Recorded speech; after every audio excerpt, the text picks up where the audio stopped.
Sind im Faste leer, de Intrittspreise klein. Ötjesöfs ist Jod, dann freut sich jeder ein. Doch Monatslohn geht drupp, 10 € kosten Wasserfläsch, dann seht jeder Stopp. Ist da nicht et Brauchtum in Gefahr? Ja, da ist et Brauchtum in Gefahr. Zu ner Kölsche Sitzung hörten ein Eleferat und ein Präsident, der Jod de Lappe Präses sich selbst am liebsten hört, was den Jeck im Saal doch überhaupt nicht interessiert. Ist doch nicht et Brauchtum in Gefahr? Ja, da ist et Brauchtum in Gefahr.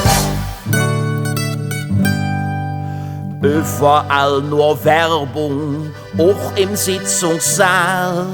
Kommerzielle Sender machen es doch alle Viertelstunde, da küden ne Werbeblock, doch von je die Stimmung doch am eng.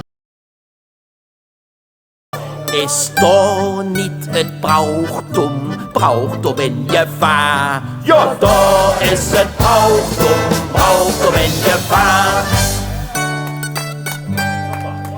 Jeder ein im Saal hätt doch nen Büngel freut, wenn endlich wieder uns Eschkelschkrätzje hört. Doch bringt man no Liedchen mit geklauter Melodie, die Kölsche Alphodie.